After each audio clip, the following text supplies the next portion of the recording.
Dr. Andrew Marino, you have a PhD in biophysics as well as a JD in law. You've written several books, testified in key trials, and published numerous papers on the issue of non-ionizing electromagnetic fields. You've taught as a professor at the Department of Neurology, Department of Cellular Biology and Anatomy, and the Department of Orthopedic Surgery at Louisiana State University. You've been working on this now for 50 years? A little more than that. Little more than 50 years. What's happening now is that there are major high voltage transmission lines being proposed across the nation for data centers, 765 kV lines. And as I dug into your research just before this call, found your testimony from 1974 on 765 kV lines. I'd like to add one point. It wasn't just 1974.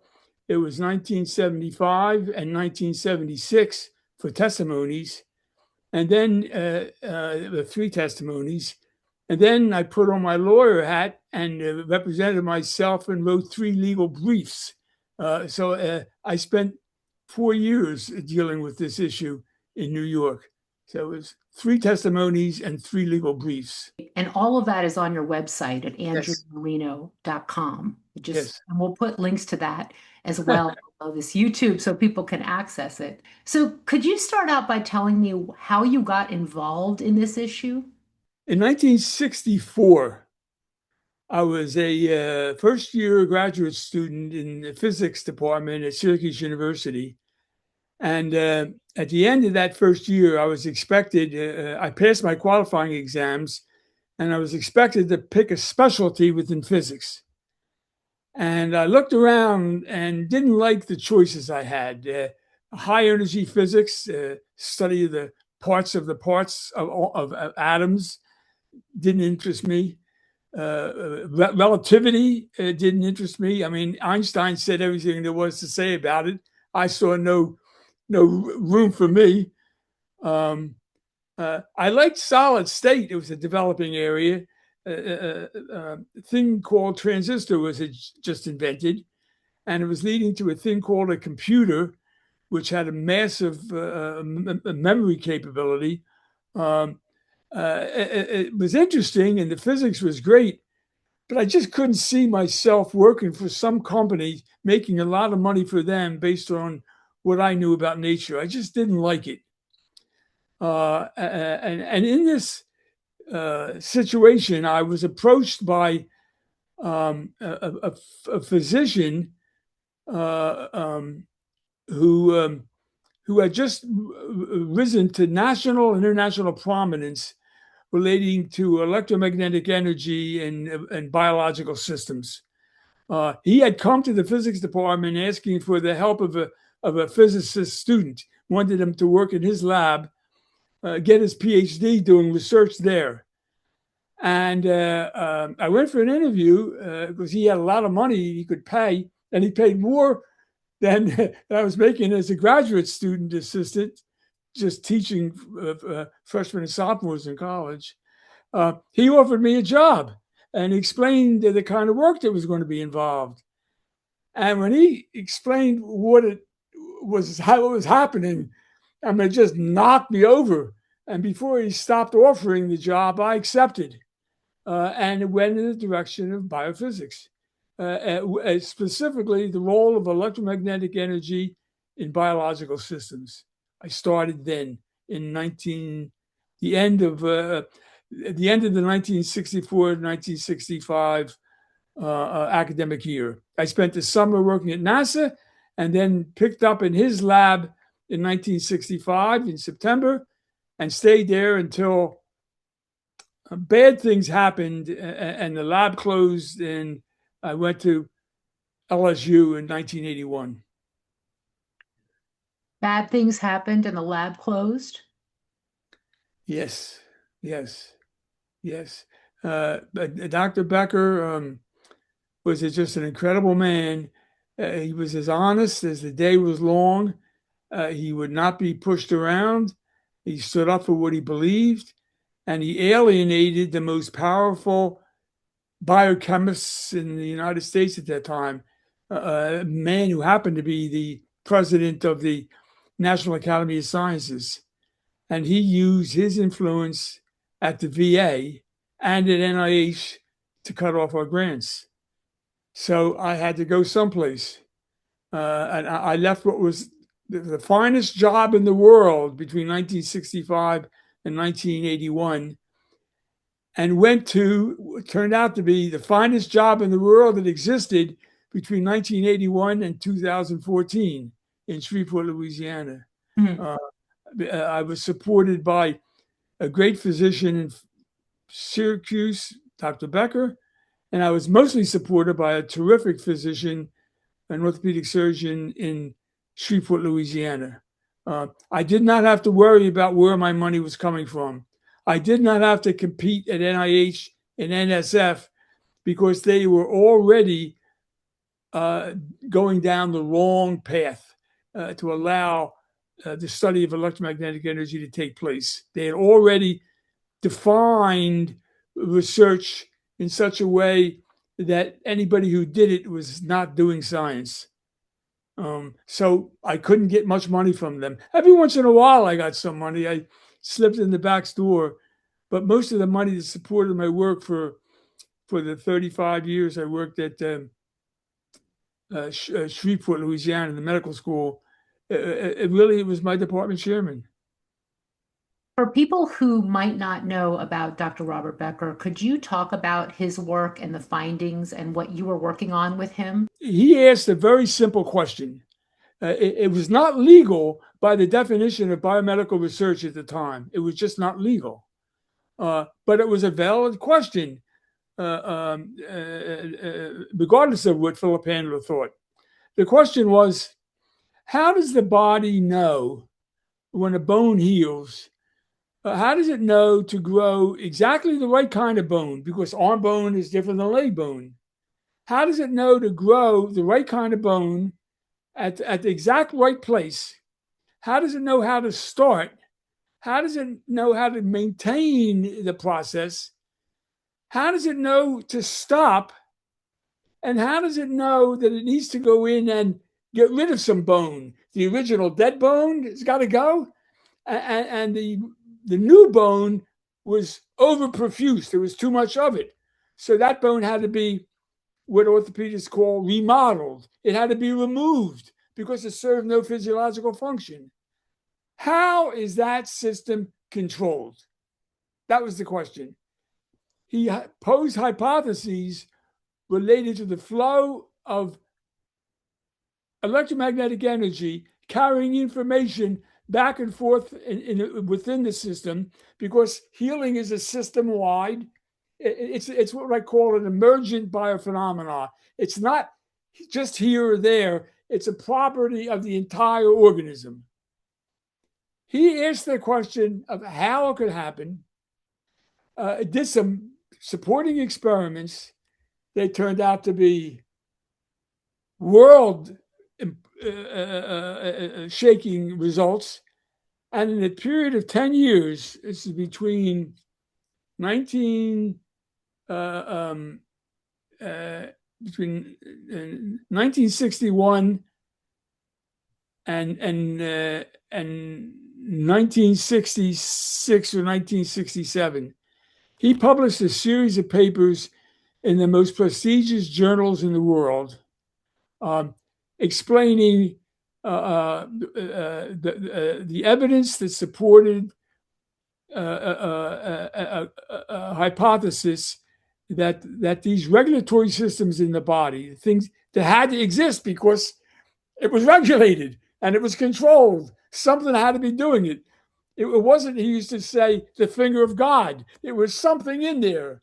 And you could not express what it was in the lingua franca of the age, biochemical language. It had to be expressed in some other language that included biochemistry, but it also included electromagnetic energy. That has its own language. He wanted to marry electromagnetic energy to biology and answer the question. And he presented paper after paper after paper based on observation supporting his hypotheses. The grant money rolled in at that time. It hadn't gotten organized yet. Handler, the guy behind, the nefarious guy behind it all, was just getting started. He hadn't taken over the federal policy regarding biological research, biomedical research. During that period of time, grants came in, and they came in from NIH, and most of the money came in from the Veterans Administration. Hmm. Because Becker was out to grow a new limb, not to put a false limb in a piece of wood, but he wanted to grow a new one. And he was looking at animals that normally did grow limbs, and he wanted to understand how, so he could use the technology to do it in humans. I mean, he was unique in his time. And when you talk to him, at least with me, it just knocked me over. And he offered me the job. I took the job, and I began doing supporting work for his theories based on his observations. We'd make more observations, change the theories, and the process continued. We published a lot of papers. We brought in money. We were doing fine until we pissed off a lot of people.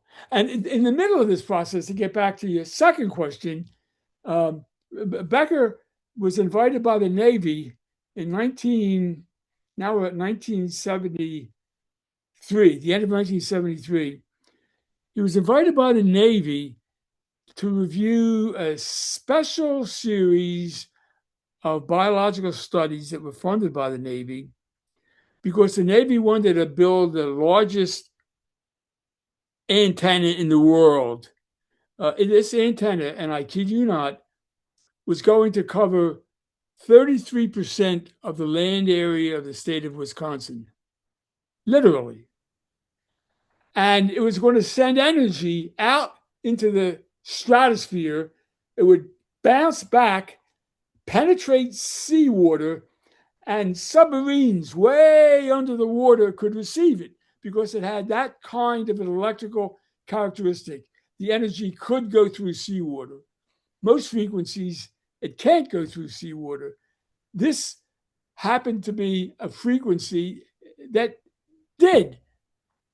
So at that time, a new law was passed that said you have to evaluate the environmental impacts. So the Navy hired about 10 different laboratories around the country, first-rate laboratories, to study the effect of the energy that was going to come out of this antenna on living systems. And they hired about 10 guys, and Becker was invited to judge the work. Becker was the grand speaker, the fundamental speaker at the world's first international conference in this area. It took place in 1973, September, in New York City. It was a conference organized by the New York State Academy of Sciences.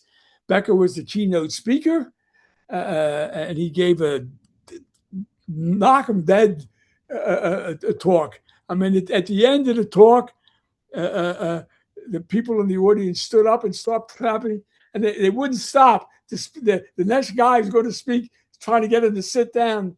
I mean, it was just an incredible speech. He was really at his peak, and at that meeting, the naval captain who was in charge of getting an appraisal of the 10 studies that had been done by and what its significance was by the Navy, invited Becker to come to Washington and be part of a panel. Well, when he got there, he was knocked dead at all of the studies that showed positive effect. And all of the other 5 guys or 6 guys on this committee appointed by the Navy were also knocked dead. I mean, this was really big stuff.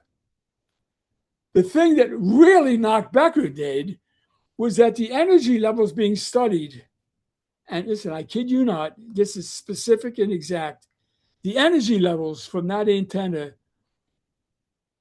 was 1/1,000,000th of the energy levels of 765,000 volt power lines that were first to be built in New York. They were under under construction One millionth one of million what's being times. proposed. And what was his opinion on this Well, his project? opinion was, look, I got my lab here. I got some people I'm taking care of and funding their work. Uh, you need to talk to this guy, Tyler, this Navy captain who has supervision of all of these studies that show very, very, very weak electromagnetic energy can cause biological effects, important biological effects. And back then we used to use animals as test subjects and we didn't use human beings. Now that's changed. We just do it directly to human beings. If they get really, really, really sick, then we stop. Otherwise, if they get just really sick, it's okay. That's the system that evolved. Well, when he got back, he sent the name and information about that had been presented. He sent it to the officials in New York who were supervising the hearing about the proposal to build two 765,000 volt power lines in New York.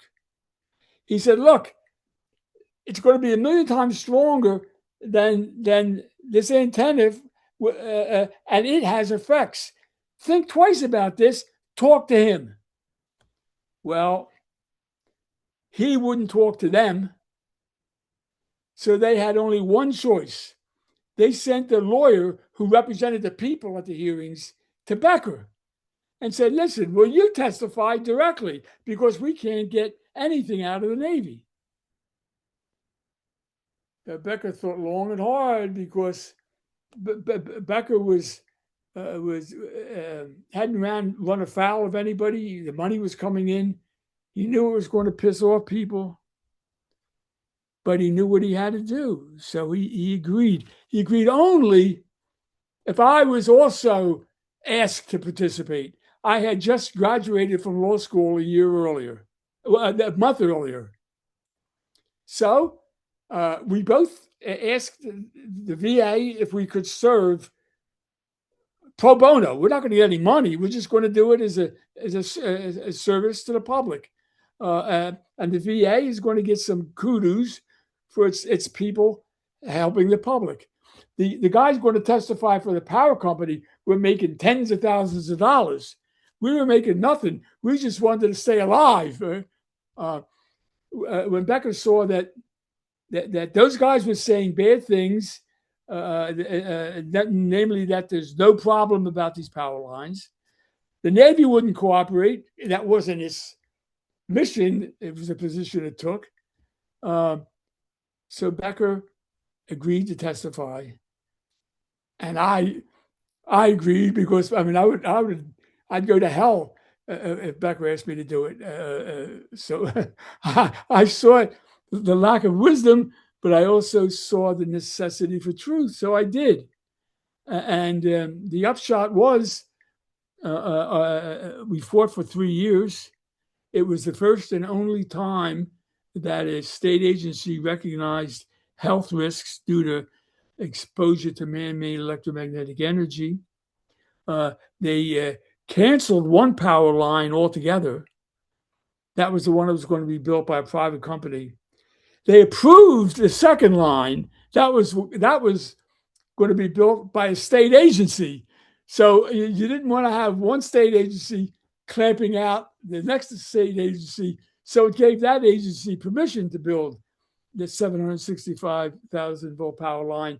And it's been operating ever since, controlled by the state of New York. Makes a lot of money by bringing in power from Canada and selling it in New York. So it continued. One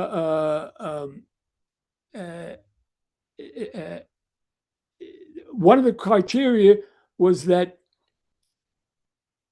money, the line that was going to be built, they had to widen the right of way. They had to warn people who live beside it that there's a problem. That was a one-time warning, and they had to set up a fund to fund research. Well, the fund research under New York's jurisdiction didn't work well. I won't go into details. NIH certainly wasn't going to fund anything. The government didn't want to fund anything. Industry saw no reason to fund anything. There was no federal agency that was going to force anybody to fund anything. So nothing got funded. But Becker had grant money, and he told me to go do some experiments to directly evaluate the effect of that energy on animals. So I bought rats, I bought mice, I exposed them to simulated fields, and bad things happened to those animals. I wrote papers about it, and eventually a National Academy of Sciences committee was appointed to evaluate whether Becker's opinion that building this antenna was not a good idea unless further research was done. That really irritated Philip Handler, the man who appointed the committee that was evaluating whether the Navy's antenna would be safe. A fellow named Schwann was the big mahaf on that committee. I can go into Schwann later. Schwann was the big mahaf on that committee called the Hastings Committee. And that committee gave power lines, they had already given power lines a clean bill of health in the New York hearing. Now they gave it a clean bill of health in a National Academy of Sciences hearing for the antenna. Handler puts on the committee a guy who already said 1,000,000 times is safe. He puts him on the committee to evaluate 1/1,000,000th. Becker said in a national interview on CBS 60 Minutes that the committee was rigged. Pissed off Handler got the laboratory closed and Becker forced into retirement. That's in a nutshell what happened. You may have heard of it, a Navy project called Seafarer. The original name was Sanguine. It's a $700 million submarine communications system that for the past decade has been a very expensive idea in search of a home. In every part of the country where the Navy has set foot talking Seafarer, there has been an uproar. Home folks, politicians, scientists, they all turn out to have at it. Will Seafarer ruin the scenery? Will it be a major target for enemy warheads? And most important, what about reports that it could be harmful to the people who would have to live with it? The story really began when the Navy found out how to run submarines with nuclear power, how to arm them with nuclear missiles, and send them around the world to run silently, undetected. Dive, dive. 150 feet. But there's a hitch. To be undetected means to run deep. And included in the arsenal of these super sophisticated monsters is not a way to receive messages when they're hiding deep underwater. They have to run shallow and drag an antenna to do that. So the problem, oversimplified to be sure, is how do you keep our subs deep and undetected and still tell them to rise up and shoot if doomsday happens? Well, they found a way. Sanguine or Seafarer. From a land base, it would beam extremely low-frequency radio waves, ELF, ELF for short, to our submarines all over the world. Which brings us to the crunch, because to get a message way down here takes a ground antenna that is not your everyday variety of antenna. What we're concerned about with Seafarer is the energy going through a cable, such as this, which is planted in the ground. Is that the actual size of the cable? This is the size of the cable, yes, sir. Captain Charles Pollock is the man in charge. The antenna would have about 2,400 miles of antenna cable. If you draw a line around the extremities of that antenna array layout, it would encompass about 4,000 square miles. So somewhere in the good old US of A, Pollock has to string out 2,400 miles of antenna cable, buried a few feet underground. It would look something like this, a pattern resembling loose strings in a tennis racket. The intersecting lines would be about 3.5 miles apart, and the whole thing would cover 4,000 square miles of field and forest. Some of it along existing right-of-ways like roads and power lines, some of it through newly cleared paths. Is it safe? Yes, absolutely. Absolutely?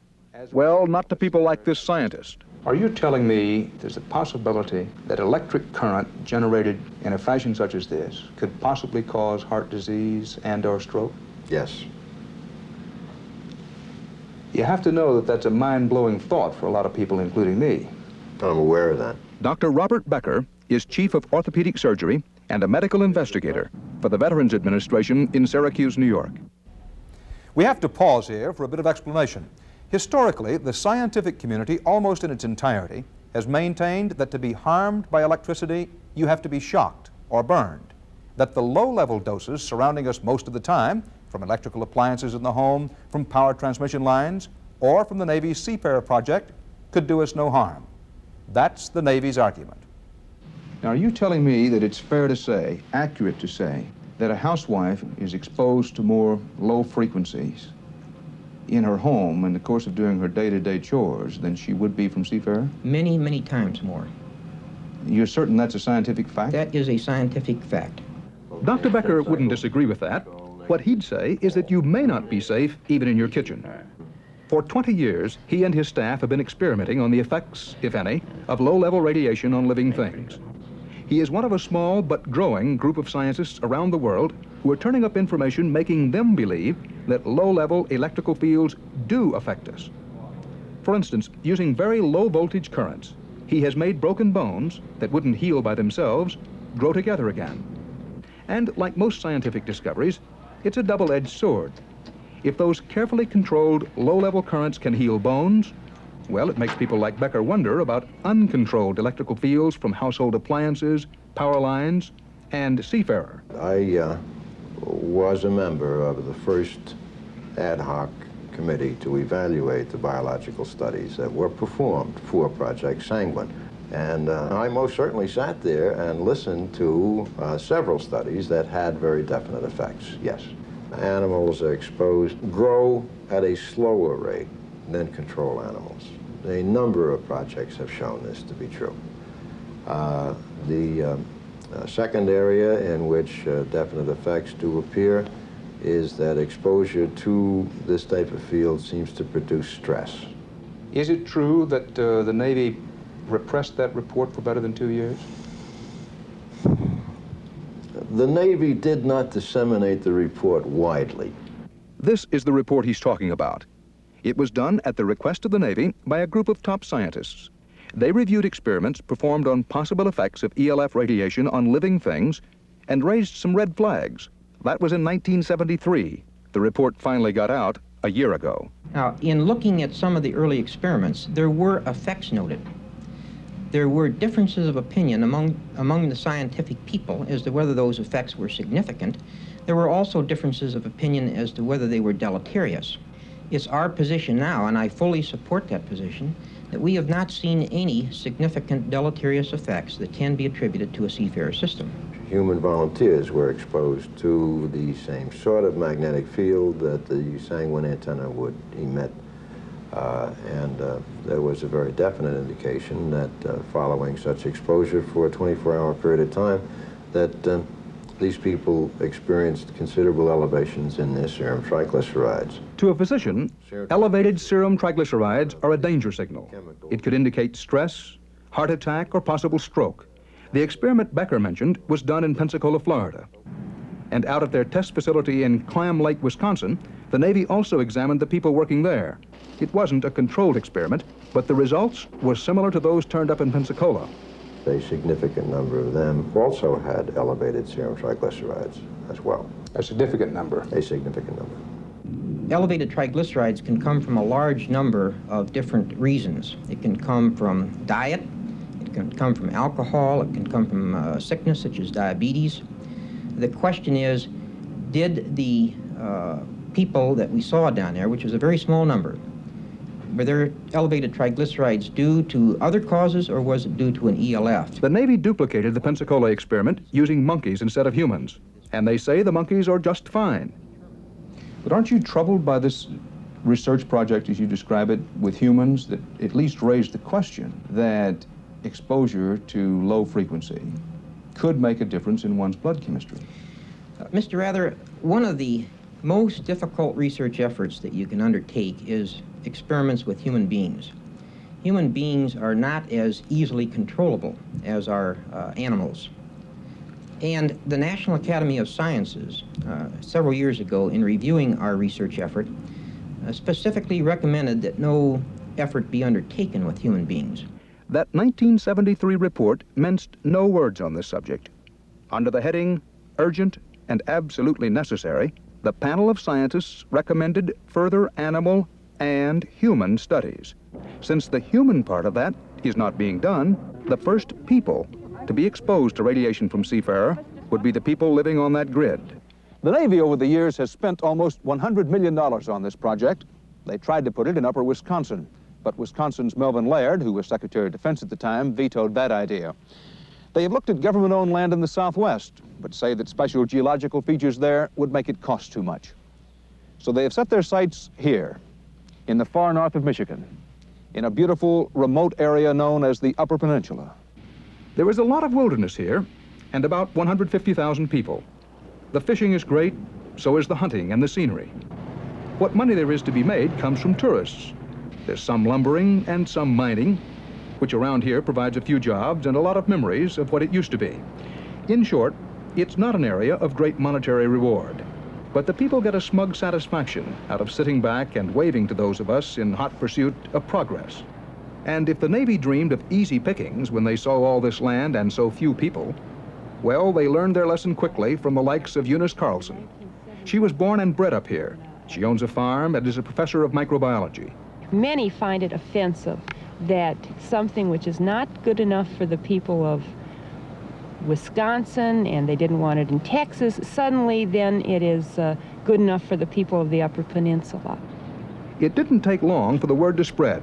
Why we oppose Seafarer, that our group has taken a stance on it. Seafarer Sanguine gained par with the North Country weather for street talk. Mostly rumors about those strange things called ELF radiation and what they might do to folks. It'll hurt all the children, the farms. It'll bring in all kinds of different, what would you call it? That radium action or something like that? Well, we don't need that here. Perhaps for the first time, the Pentagon ran into cookie power. Bake sales to raise money to pass the word. The Navy is coming. Does the United States Navy have data? There were public hearings, and Captain Pollock got a reception about as warm as an Upper Peninsula blizzard. To the public. Well, let me be very candid with you. Please do. And I always will be. But Pollock's biggest problem was so many people up here didn't believe the Navy. Example, land the antenna would cut through is, of course, a big environmental issue. But a whole lot of eyebrows went up when the Navy's opponents learned about places it wouldn't go. For instance, here. After crisscrossing thousands of square miles of private forest and pasture land, the Navy's grid would end when it gets to this national forest. It wasn't always that way. An early Navy map showed Seafarer extending far into the Ottawa National Forest. Now the whole national forest is excluded. The Navy says they made the change because the land isn't suitable, geologically, for their antenna. Plus, we tried to avoid going in and disturbing areas that we considered wilderness areas or areas that had particularly scenic beauty. Again, they told us that it wouldn't hurt our environment at all, yet they don't want it on their property. Beyond any question that the rats didn't grow up. Of most concern to people, though, were those reports of what the grid might do to them. The Navy countered. More scientists were following up the original studies. But the folks here had heard stories about what happened to some of the original scientists. We know of, I believe it's 5 specific projects in which positive results were obtained when the projects were terminated and the money just disappeared. There was no more to continue the work. Now, is this a definite pattern? It appears to be. That when a study begins to find that there may be adverse effects, that the money dries up? Not even adverse effects, any effect. What we had to do was to try to determine which of the research efforts appeared to be the most fruitful, where we should apply the money and where we should apply the resources in order to get the best overall understanding. Meanwhile, the Navy has called in the National Academy of Sciences to oversee and evaluate further experiments. And the NAS committee has issued a one-sentence interim report saying that so far they think Seafarer is safe. But Dr. Becker isn't impressed. Some members of that NAS panel have previously testified publicly that radiation similar to that of Seafarer isn't harmful. And Becker maintains it would be awkward for them to change their minds in public. For example, if a person has already publicly gone on record that the voltage field from a transmission line million times stronger than that from the sanguine antenna is harmless, then obviously he cannot do an about-face and say the sanguine antenna may be harmful. So that a number of people on this committee, I would feel, have a pre-bias. Is what you're trying to say that we're playing with a stacked deck? I think so, yes. I personally find it very difficult to believe that a body as prestigious as that would, in a program as controversial as Seafarer, allow anything other than a balanced committee to be appointed. Why do you suppose the opponents make that charge? They may be concerned that the National Academy of Sciences report will substantiate the Navy position. That is, that there is no significant adverse effects that have been demonstrated. I would be perfectly content to live right directly over a Seafarer antenna 24 hours a day. And have your family live there? And have my family live there. I certainly would not want to live in an area where such an antenna system was operative, nor would I want any of my family living there. I cannot say for certain today that this would be hazardous, but there exists in my mind a very clear-cut indication that it may be. Where from here? Well, before the Navy set foot in Michigan, they promised the governor that if he didn't want Seafarer in the Upper Peninsula, they wouldn't build it there. The governor, in turn, promised the residents of the Upper Peninsula that if they didn't want it, they wouldn't get it.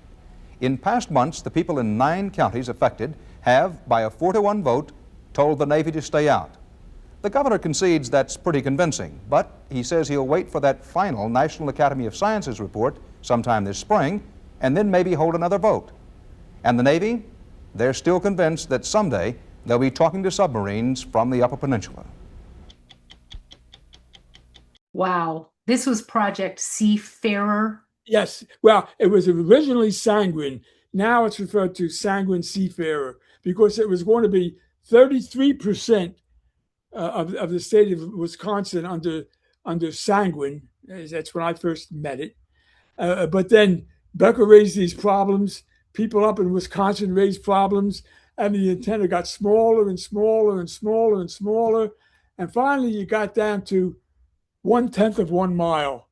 One line, a pole here, a pole there, about 1/10 of a mile. That's what it got down to as a result of the brouhaha that emerged. But it didn't make any friends for Dr. Becker at the big level. So it's that testimony. There was the Dan Rather interview and the New York State testimony on the 765 lines that basically resulted in a termination of this research that you'd been doing together. That's stretched out over a period of time. I've written books about it, Yes. and that's the interpretation I have for it. I'm working on the final book of this sequel. I'm in the last section of the last chapter. I had to get to the bottom of the redefinition of biomedical research that occurred in the 60s and 70s, all helped along mightily by Philip Handler. He was unparalleled. He was a premier scientist in this area in the 20th century. By far, he was the richest, the most powerful, occupied every level of power in the United States relating to biomedical research, bar none. And it was his an ideology which goes all the way back to his reading of Arrowsmith in 1934, 1935, when he first got involved in biochemistry and first got dedicated to how biochemistry was the exclusive language of biomedical research. No other element was needed. Becker took the position, biochemistry is fine, of course we need it, but it is not sufficient. We need the contribution of physics, in particular electromagnetic energy. The only force known to humanity that operates in a distance. You could do something here and affect something that takes place over there. That's what you have to have if you're going to have a regulatory system in the body. The energy comes from here, it is synthesized there, and it is used here. And it controls by sending messages back and forth through the message system, namely the nerves. You have to have the language and the perception of a system level phenomenon. That's what life is. Life doesn't exist just in your fingernail or your toe or your nose tip. It's a quality of the entire, it's an emergent property of you. You understand? Yes. Biochemistry isn't. Biochemistry is a molecular process, and it's there. Oh, it's there. It's over here. It's at a place. He just wanted to include them. They said no. Handler said no, and he defined federal research exactly that way. It's got to be non-electromagnetic based at all. You've got to regard biochemistry as not only necessary, which nobody denies, but sufficient. In other words, you don't need anything else. That's where he went dead wrong. That's where he committed a historical error. I mean, it's as big as the error of the Russian scientists who destroyed Russian biology during the 1930s and 1940s. It just historical error went in the wrong direction, but had political power. That guy had the ear of Stalin. Handler had the ear, if you can believe this, of Congress. Handler testified before Congress between 1961 and 1980 about 150 times. He had a mellifluous voice. He had a silver tongue. He talked like you'd expect a really smart man to talk. He could baffle you with bullshit. And that's what it was. I mean, what does a lawyer sitting as chairman of a committee know? I mean, it was easily went past him. Now, he eventually got found out, but by that time, Handler had already contaminated federal policy with a contamination that exists today. It's the reason I'm writing my book. But he was the guy who orchestrated it. And I'm going to explain how he did it, over what period of time, and why he did it. And why he did it basically goes back to Arrowsmith. And a biochemistry professor he saw as a 15-year-old third-year student in college. And he was a smart guy. I mean, he was a child prodigy. He was really something. He fell under the sway of this guy. This famous professor taught at CCNY. And between that impression and the story of Arrowsmith, which you ought to take some time to read, because that's the origin of the ideology that contaminates us today. He adopted his ideology and used every level and lever of power in science in the United States. Everyone, chairman of the department, leader of the National Science Foundation, a leader of the National Institute of Health, a consultant of the Veterans Administration, president of the National Academy of Sciences, president of the original strong biochemical society, and then the head of the Society of Biochemical Societies. He missed nothing. And for 30 years, he funded his own salary by submitting grants to his friends at the National Institute of Health.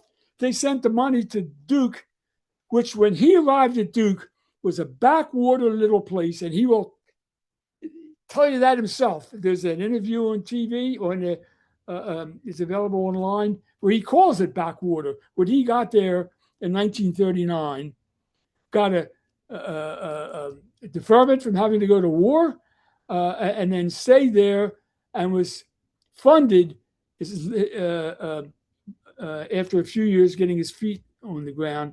He was funded by the National Academy of Sciences for research all the way up to 1969, when he took over the job as the head of the Academy of Sciences. Now he couldn't be paid by the Academy and by NIH, so he had to get rid of all his NIH grants. All that, and he stopped doing research in the mid-50s. The research that was in his name was done by other people. He had no fundamental involvement in it at all. They would put his name on the papers. He did no work. The money went to Duke, and it turned Duke from a backwater place to the top 10 universities in the United States. All came from NIH. The money came flowing in. They bought equipment, they built buildings, all because of Handler. Duke University administrators loved him. The chairman of the medical school hated him. He was the worst thing that ever happened in medical school. He's quoted as saying in a book he wrote. But the administrators, the guys who are dealing money, they see where it's coming from. The money came in from NIH. It didn't stop until he went to NIH, until he went to NSF. But now, bringing us up to today, communities are told over and over again that the levels of electromagnetic field exposure from these power lines, these high voltage power lines, going near homes, schools, on school property, by farms where there's cattle, sheep, agriculture, so forth, that it's safe. That's what they're told. Look, under our legal system, once a principle gets started and is recognized by law, the people who benefit from it are viewed as having a vested right to continue using it, unless you prepare and provide evidence to the contrary. Now, the power companies, with Handler's terrific help, by 1980, established the principle that the phrase would be no conclusive evidence that there are health risks. Well, you have to stop and ask yourself, Theodora, what does that phrase mean? No conclusive evidence. If you play with words and you don't understand the way they're being used, you're cruising for a bruising. This idea of no conclusive evidence, I can trace it all the way back to Handler. It was his favorite phrase. And what it meant was, if you look at the legal system, you've got the two standards of knowing something. Your preponderance of evidence, which is normally characterized at 51% of this versus 49. That's a preponderance. All civil litigation has that as the standard. All criminal litigation has 99% certainty. It's called beyond a reasonable doubt. Now, what level of certainty do we want to protect people who happen to be living beside power lines? Becker thought it ought to be preponderance of the evidence. Handler thought it ought to be beyond doubt. And he had two levels of that. Not only is it a logical conundrum, he has the added level of safety for his ideology that this doubt's got to be shown biochemically. You can't just show it by empirical evidence. You could put 1 million rabbits in electromagnetic energy and have 999,000 die. That's okay. He would accept that.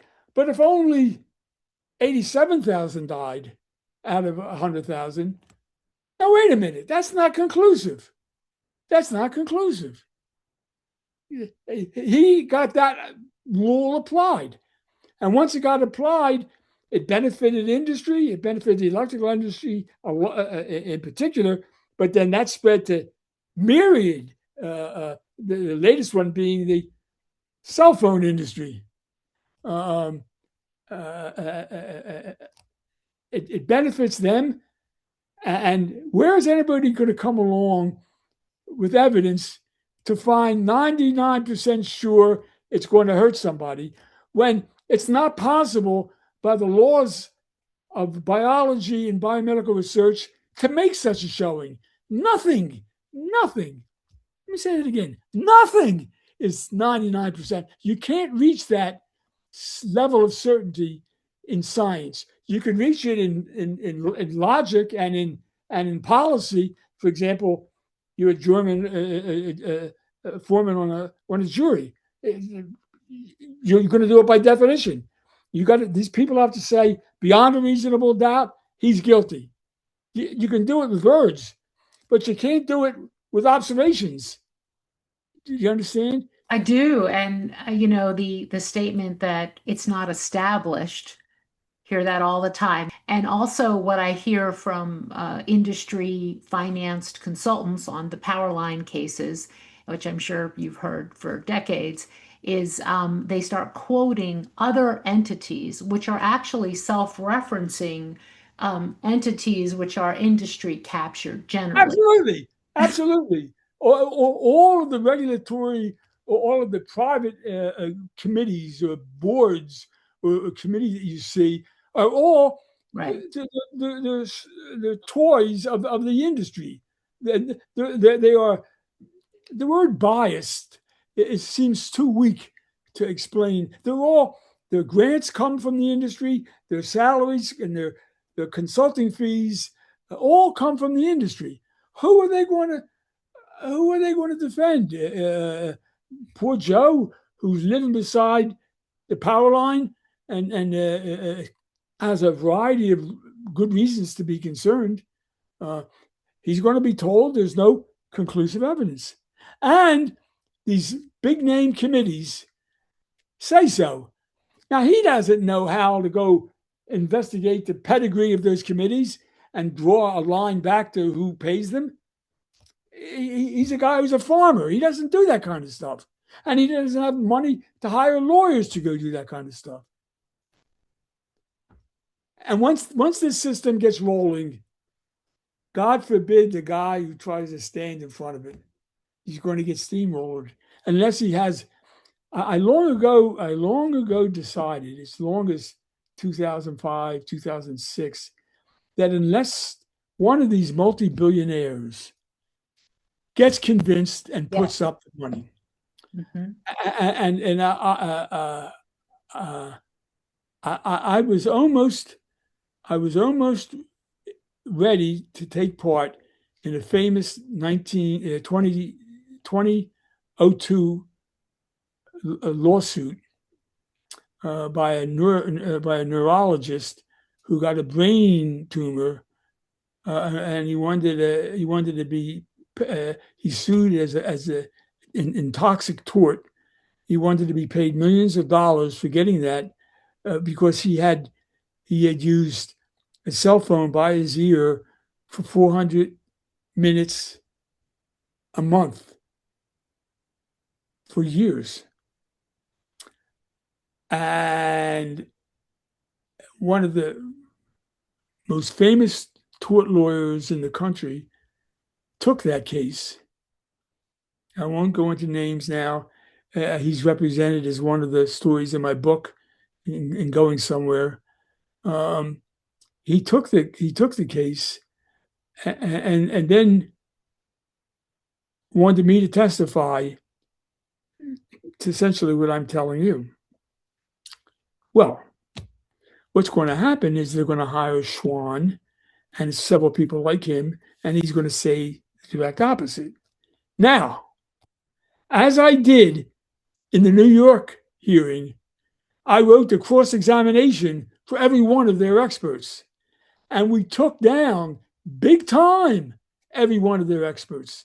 That's how we got the power line canned.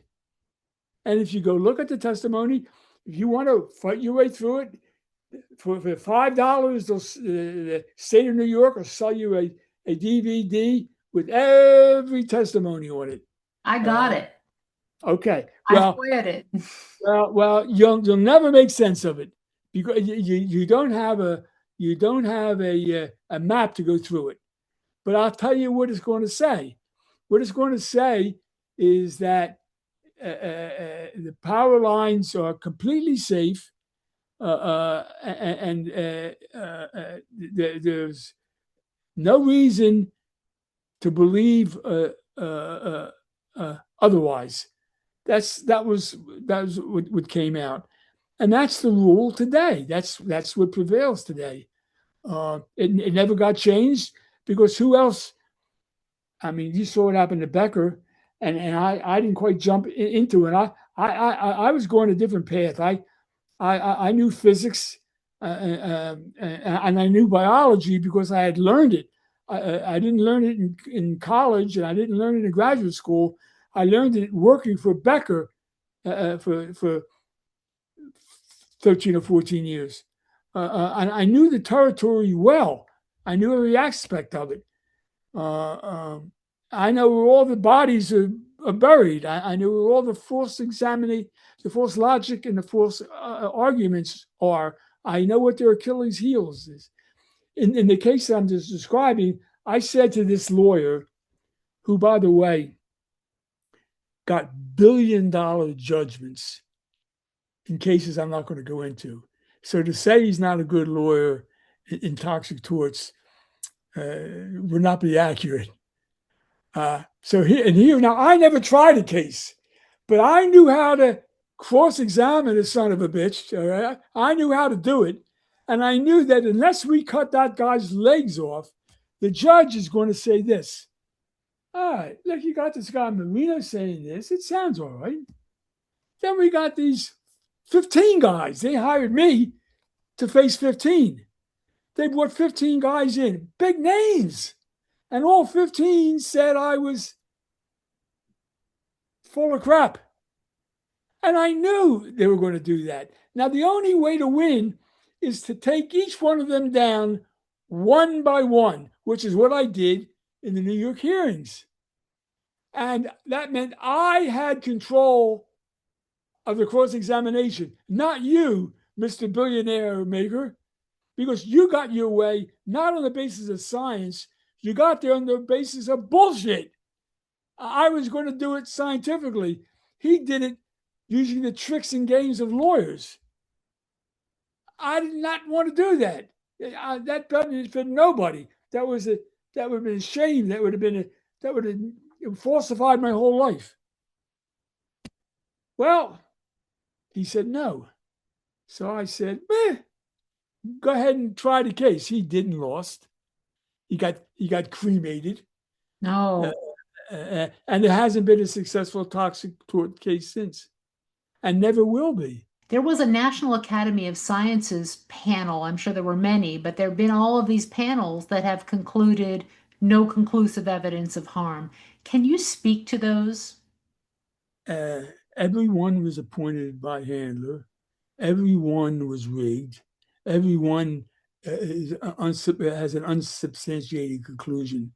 But there was no alternative because they adopted the view, as I said before, that in order to be acceptable, the research has got to be in the language of biochemistry, and the harm caused by exposure cannot be expressed solely in the language of biochemistry.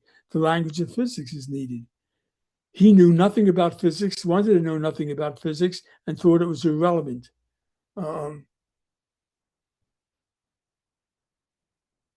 It's that simple.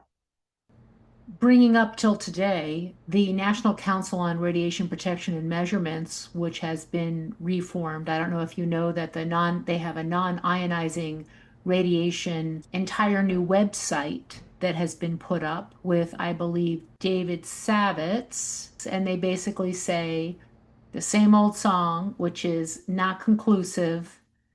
And if you were a normal person, you would think perfectly safe. Look, you believe a liar, that's your problem.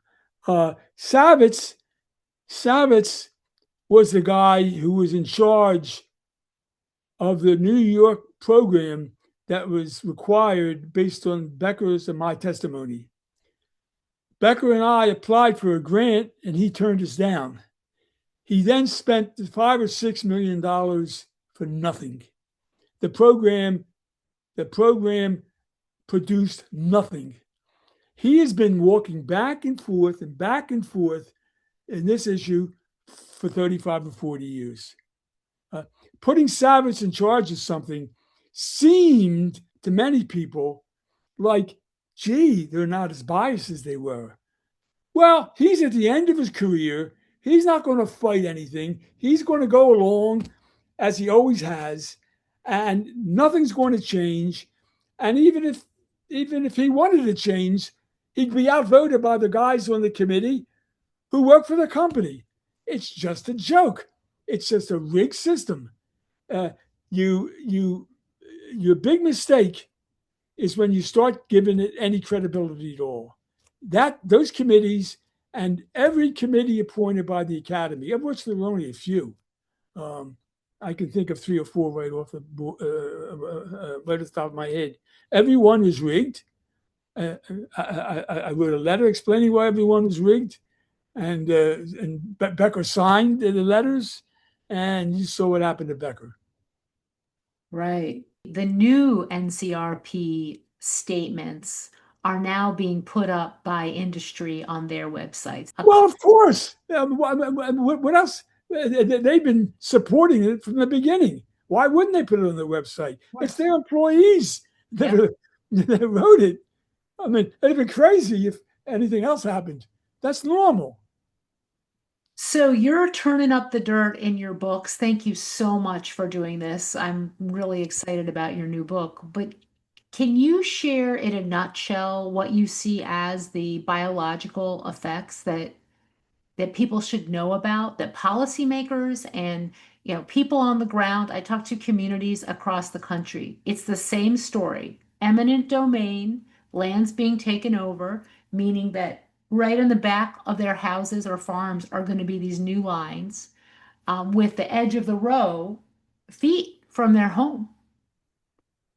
What do they need to know? They need to know that anthropogenic electromagnetic energy is a stressor. Every stressor can have adverse effects on any human being. Although it frustrates Handler, it did when he was alive, enormously, the effects are not which he wished fervently was the case, but is not, that one result occurs, one cause, one effect. No, no, no, no, no, no. That's not the way stress-induced disease works. If you experience stress, and I want to understand what stress is. Fundamentally, it's a hormonal axis between the brain and the organs, mediated by hormones that turn on protective processes for the body. Protection against what? Protection against anything in your environment that it judges your body is susceptible to. Your body might be susceptible to X. That guy's might be susceptible to Y. That guy to Z, and so forth. So if that susceptibility is activated, in other words, you can't be protected anymore, and you get disease, the diseases can be different. That's what stress does. Handler fought it like hell because it violated the one cause, one effect rule, which is really neat if you're pro-biochemical and exclusively pro-biochemical. But if you recognize that other languages can explain biomedical research and are needed to do so, then Handler's position was doo-doo. It made no sense. But he got it instantiated in the way NIH funds, the way NSF funds. And they are the only two federal agencies that are materially involved in funding biomedical research. All the other ones are industry, and they don't care anything about health. They care about a drug that they can patent that's based on solid biochemistry that interferes with the chemical process of cancer after it's started. They couldn't care less about what causes cancer, which is what every human being in the world really wants to know. Tell me what it is, I won't go there. Right. No, no, no, no, no. We do not allow funding of that kind. The National Academy of Sciences secured an unwritten agreement, which exists to this day, that NIH funds research only at the mechanistic molecular level, not at the causal level. It does not ask questions about what causes disease. It says, tell us what the disease is, and we'll figure out how to cure it. That's what we want to do. And industry loves it because they're the guys who make the money selling the drug. That's by definition the cure, of which for cancer, they are few, and far, far, far in between for the panoply of cancers that people suffer from. It's a sad situation. But that's the world. And if you don't see it, you're a fool. And if you expect changes, it ain't going to happen until one of these multi-billionaires dedicates his money to opposing the system that's been set up. It takes a big force to overcome the resistance that's become part of federal policy and U.S. jurisprudence. That's it. Tell me more about that, about what you see as being the solution to getting past this more than a roadblock. What we can call this paradigm that just is enshrined. It's almost like a religion that non-ionizing radiation, electromagnetic radiation, cannot cause harm. And it is a form of religion. It's a belief in something without evidence. All they have for evidence is their ideology. Yeah. And I can't say anymore. I said everything that's possible to be said now. All we need now is some money. And it's got to be spent properly. And it's the legal system would come around. It could be done. federal agencies could be pressured to change their policy. Do studies about what causes cancer. We're tired of this BS about curing cancer. Let's get to the heart of it. Let's get to the heart of it, the problem. We want to find out what causes it. You say it's not a chemical in the environment. It's not electromagnetic. It's nothing that man's done. It's the finger of God. That's all they can say in terms of cause, because it's got to have a cause. Why? Because it's an effect. Something caused it. Let honest scientists study that question. Right now, it cannot be studied. It's illegal. It violates the definition of science, and that is part of present federal policy and has been since at least 1965. Looking for a definition of what biomedical research is. It is not just something, it's supposed there's no such thing as a problem with electromagnetic energy. We still have a huge problem with chemicals. Now, the chemicals are in the environment all over the place. You eat them, you sleep on them, you breathe them ad infinitum. People do not understand that they are stressors, that they impair the body's defense systems, that they weaken them, or that they use up your reserve capacity. Your body has, let me give you an example. Your body has an immune system called an NK cell, natural killer cell. And it goes through your blood and it looks around for oncogenic transformations. A cell that was fine a moment ago, now it's lost regulation and it's dividing very quickly. That's what a cancer cell is. Go boom, boom, boom, boom. The NK cell looks for those cells that are dividing very quickly, too quickly. It goes around and it kills them. See, you can get cancer. You had the oncogenic transformed cell, and if it hadn't been killed, you'd have got cancer, but now you don't get cancer. Well, this surveillance capability is not infinite. And the more you tax it, the more likely a cell's going to get through. Doesn't sound like common sense to you? That's what I think. Yes. And that's the way stress works. It taxes adaptive capability.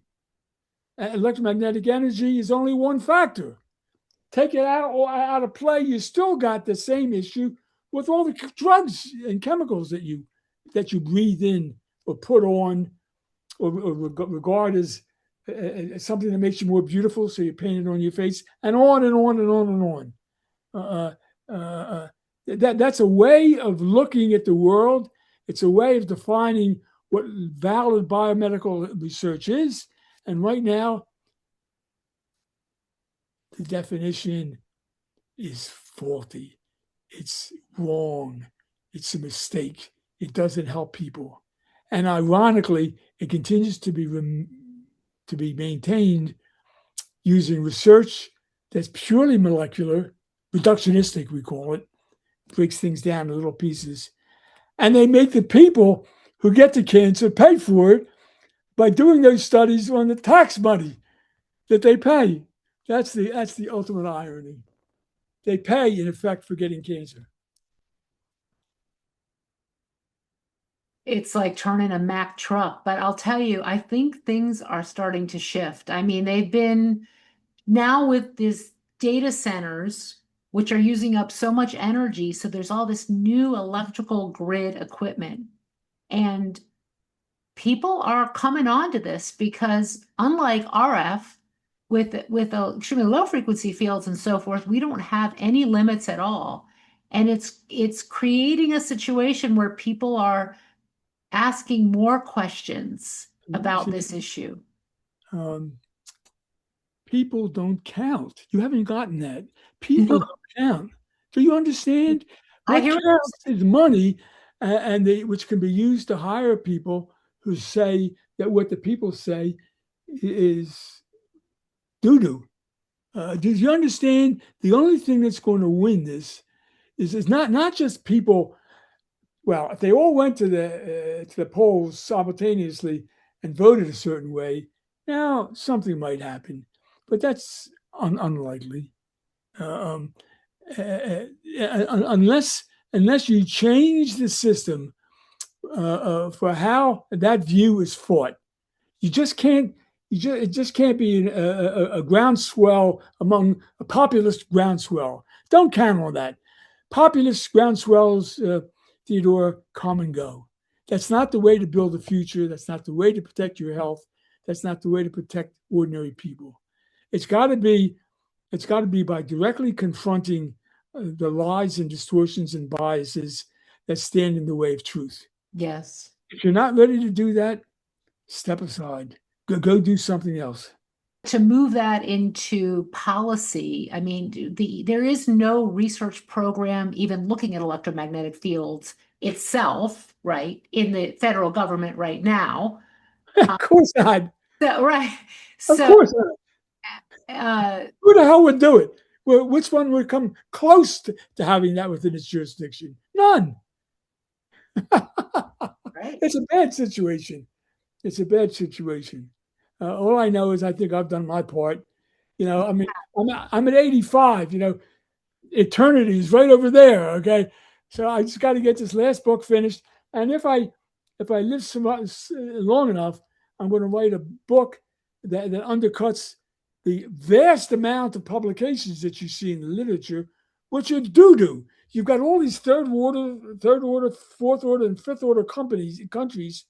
They're all of a sudden they're flooding the literature with articles about electromagnetic energy this, electromagnetic energy did that, and the quality of the research, it's what you'd expect from a third or fourth or fifth level country. And it does you no good to have people support you if they give you evidence of that kind. You don't want to stand on that. You're better off not standing at all. Sit down. You got to have the real stuff. You got to have the stuff that can stand up to the liars that will be put on the witness stand by the industry or the federal agencies that support industry. That exists. Research already exists showing biological effects. Yes. But there also exists results that falsified that research. Every research I did a bunch of studies that showed that exposure to electromagnetic fields caused weight reduction, miscarriages, and higher death levels in mice compared to controls. So I published this. Well, shows up in my lab in 1978, a guy named Phillips, who just got a $5 million grant from the Department of Energy to duplicate my study. Now, I built the apparatus. I made it out of plywood. I used metal sheeting for plates, and I applied voltages, and the animals lived inside, and that was it. For his $5 million, and I went to Pacific Northwest at his invitation and inspected his facility. It was all plexiglass. It was like I'm talking about his animal exposure system. It was beautiful. It was a work of art. In every imaginable possibility of an artifact was even ones that were sucked out of his thumb. Was he got money from industry to tweak the design to make this beautiful thing, and he starts a study. And by the way, I found out in a way I'll tell you in a minute, he actually built two of these exposure systems. Right down the hall was a duplicate. And he started doing the experiment and duplicating the experiment at the same time because this was going to fail. And then he'd have evidence he did it again that it failed. So therefore, Marino was completely wrong. That was the scheme that was set up. So he goes through the first generation, and the data comes in. Now he's reporting secretly to a big official at the Department of Energy. And he reports, well, there was some weight loss, but we haven't done the second generation. Then 4 months later, the second generation is born and raised. There's a letter he sends in his monthly report. Well, we got the same record. That surprised us. Fast forward 4 months, third generation. This was supposed to be a 3-generation experiment like mine. That's what he started. He writes and he says, well, it looks like Marino was probably correct. Wow. Because we get the same effect. Just to be sure, we've extended this to a 4th generation, which violates the law of experimentation. You don't change your design in the middle. Now, I get rumors of this happening, but I couldn't document it. So I submitted a Freedom of Information Act request. Well, the head of the Department of Energy told me to go suck a thumb. So I submitted my request to Vice President Mondale. What do you think happened? A truck from the Department of Energy showed up in front of the VA with about 50 boxes of information, including the letters that were going back and forth. So I could quote directly from the letter. Wow. That Marino was correct. I don't have a complete, they hit a lot of stuff, but you could see what was going on. And a blind man could see. Now that's what's going to happen to anybody who produces evidence that's adverse to the position taken by the dominant force in the area. So it's not a question that can be settled by new research. We have the research that the guys somehow managed to do and showed effects, and we have research by the guys that were funded greatly, and that's been interpreted to cancel this. The argument should be ignore them because they're liars and biased. These guys aren't. But how does Joe Citizen know that I'm not biased and he is? How does he know? That can only come out in the context of a large legal case in which those people are called and identified and cross-examined, and guys like me are called, identified, and cross-examined. I've spent, in New York alone, I spent 13 days being cross-examined. 8 hours a day for 13 days. And that was just the tip of the iceberg of the cross-examination I have undergone in defending what I'm telling you today. And you know how many times I got caught where I made a mistake, where I was wrong? None. There's no record of it ever having happened. Now, I'm really proud of that. I'm going to go to my grave proud of that. That's incredible. And unless we duplicate that with somebody else playing the role of Andrew Marino, you might as well enjoy life, because eternity is right over there for you, just like for me. That's incredible. I have a question about the research that was quote unquote replicated, or the attempts. Was that ever published? Yes. Yes, it was published in huge manuals. You cannot read them. No human being can understand them. They bombard you with data, bombard you with the descriptions of methods, bombard you with a zillion different measurements. And anytime you make about, let's say you're going to make, this animal was exposed. Now, if that animal was affected by the energy, the independent variable, the thing that you're measuring, is going to be different than controls. Okay. And you start off at the beginning having that as the hypothesis. What they do is they just measure 500 things. Now, not all 500 things are susceptible to the field. In other words, the body doesn't change those as part of its defense mechanism. It doesn't matter. They're not sensitive. So you got a Mount Everest of data. The conclusion is no conclusive evidence. That's what everyone says. Wait, so when you did your research showing miscarriage and changes in body weight, then this research was it the Pacific Northwest Laboratories was done. Yeah, right. It also showed similar effects as to what you found in your study. Yes. Was their research also published? Yes. And with all these volumes of stuff, but then not conclusive. The details are published in their manuals, big thick reports that the government requires. But it was also published in peer-reviewed journals. Mm-hmm. And of course, the peer-reviewed journal only utilizes the cream of the crop to support their position.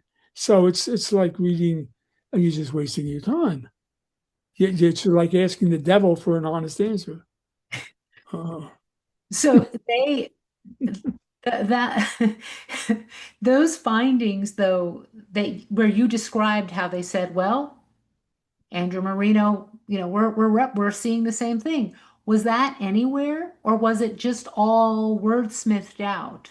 Go in their publications, you mean? In theirs. Yeah, you might see a line or two. You might see a statement they make at a meeting, but that's fluff. That's little. I mean, that's not going to change the world. It's the basic truth. But who can see it in the context of all of this BS? It's not the way to get out of this conundrum we're in. The only way to get out is to meet them on the field of honor. Yes. For a judge that's not corrupt, with enough money to fight them. Correct. And that means you need a billionaire behind you. Otherwise, forget it. And make the best you can out of life. You're not going to be here all that long.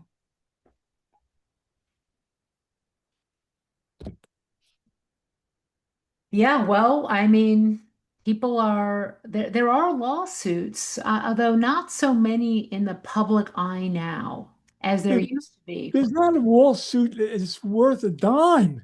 Listen, I followed them all for many, many years. They're worthless.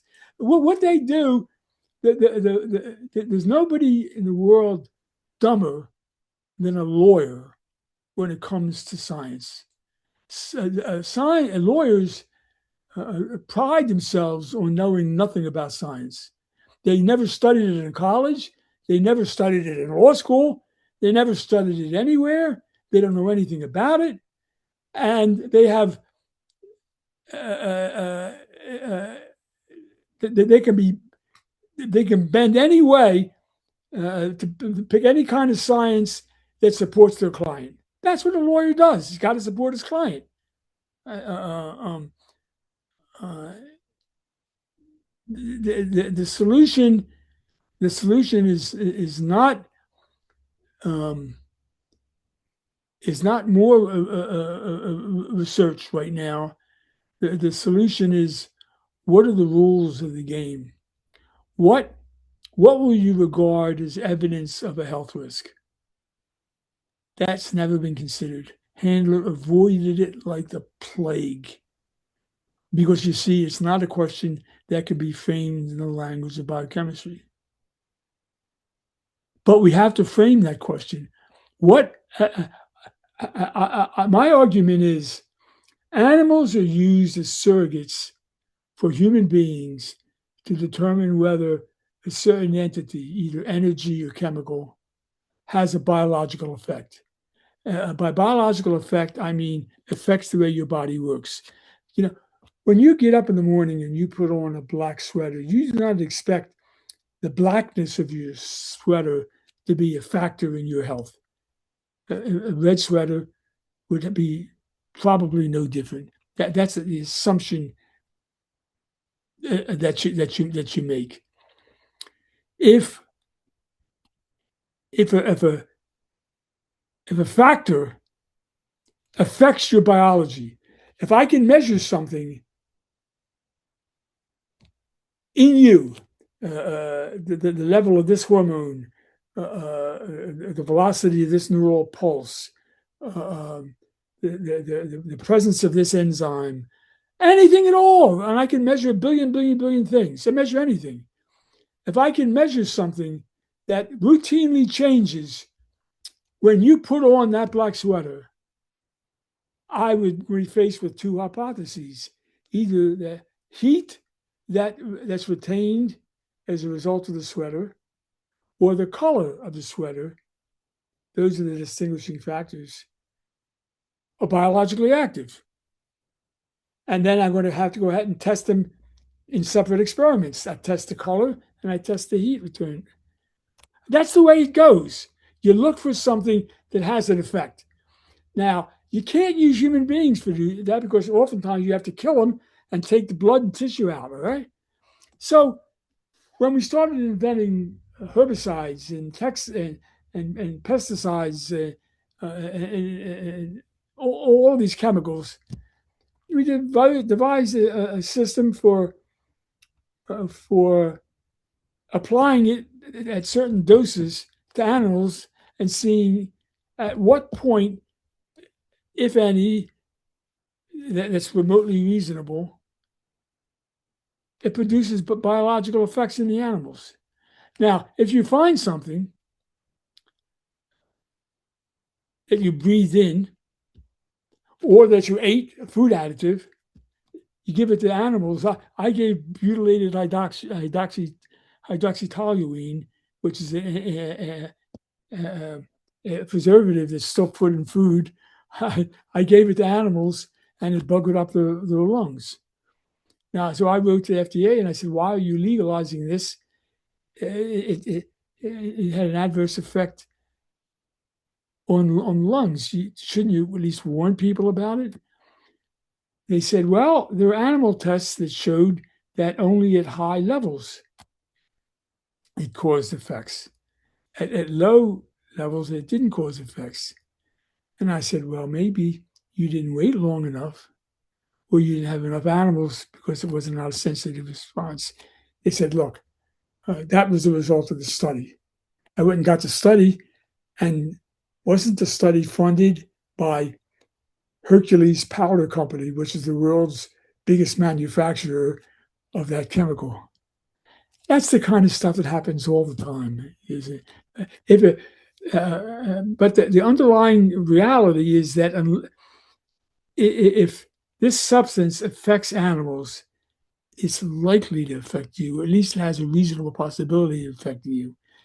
Or if a guy wants to use it, if you want to put a thing beside your head that's going to irradiate your brain with electromagnetic energy, fine, go to it. But at least they should be taught and told that there's no evidence that it's safe and that there is some evidence suggesting it has a role in cancer. Yes. Tell people that. That's not what they do. They say this level, since it doesn't cook your brain, is safe. They lied to the public. That's what grates against me. And that's the thing that I would attack if I was funded by $1 billion. Yeah, there's a few power line companies, and I've been writing them asking, well, what are the baseline electromagnetic fields, and then what are the modeled expected electromagnetic fields that people will get 100 feet out, say, from the line, just to see where the transparency is on there. And they all say the same thing, which is they're not giving me that information. They only give me the edge of the row. And then, of course, it's 10 to 60 or more milligauss. But then just recently I wrote back and I said, well, what about the health implications to see what they would say. And they said they started comparing it to the hair dryer and then saying it's everywhere, just doing that whole mirage. Listen, I know what they said. I You know know what what they they said. I say. heard it a million times. You Yeah, don't have to go through that litany for me. Maybe for your audience, but not for me. yeah, I know exactly what you're I saying. know. If you Okay. wanted, if you wanted that question, you should have gone to the literature. I did calculations and I showed the method for calculating. I Well, know. well, you get an engineer to run that calculation. You have to know the voltage and the current through the wire, which you can get as a matter of public information, and then you know the answer. You don't got to go asking them for it. Well, I know, but I think that the companies really have a responsibility when they are going to propose something to be putting that all out there in ways that the public can understand and being honest. Well, they're not going to be honest unless they're required. There needs to be at least transparency and then informing the public about it rather Yeah, than what they're doing, which is one, not giving you the information, I know, I also know. omitting instead of saying, that there is science. I mean, they could at least acknowledge that there is science showing effects and so forth, but rather they start comparing, saying it's everywhere and that it's inconclusive. Listen, I know, No, you know. I know that, and Most anything, people are new to this who are probably going to be listening to this thing. but it's all BS. Yeah. And you need to stop banging your head against the wall because that's what's well. I think you've got to do it initially to confirm that happens. You don't got to take my word for it. I think you've done it now. But Yeah, that's I've been, yes, I very much familiar with industry and what it's doing. What's happening is people are coming onto this pretty new. They discover the lines coming and then they start researching it. And now they're turned on to this and they want to know what's listen. gone on. And a lot of them are in shock to hear that this has been something that has been studied for so many decades.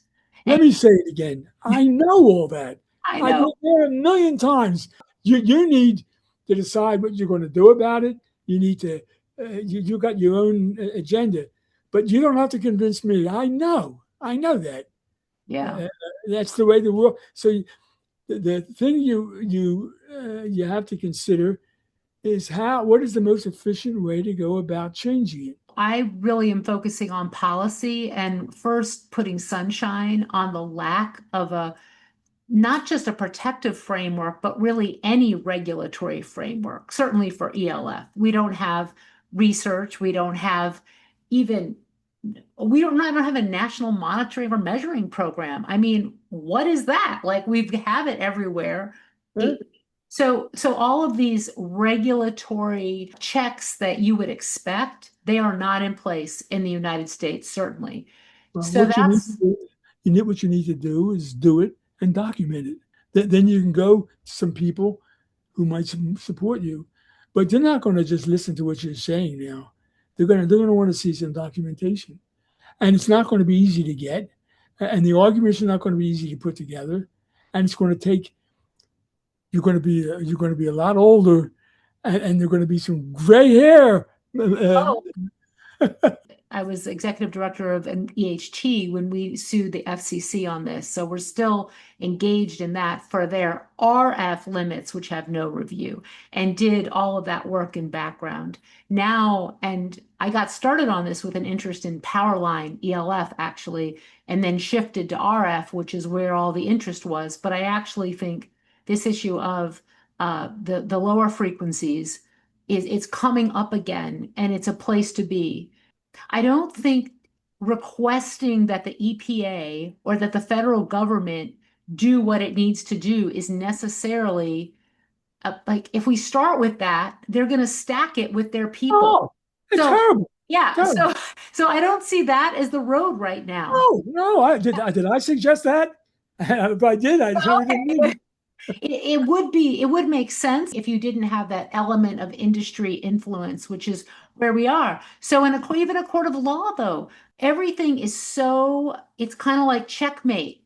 I mean, I'm working every angle because I think we need all of it, right? We need people, we need policymakers, we need sunshine, we need your voice, which is so important, and all of your books to be read and understood. And because you're digging up, you're going back in time showing how this all happened. First, you have to have the sunlight. So your books are doing that, right? I don't know. And I can't evaluate it. well, whether people read books is a whole other question. Less yeah. people read books now.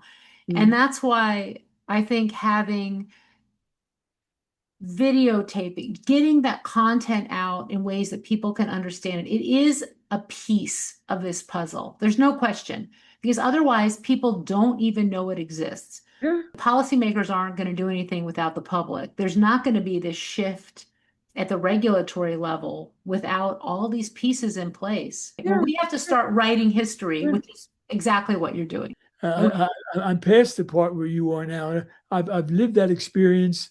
I know all the bodies are buried in every area. I just got to get my ideas down so that they're coherent to posterity. That's all that's left for me.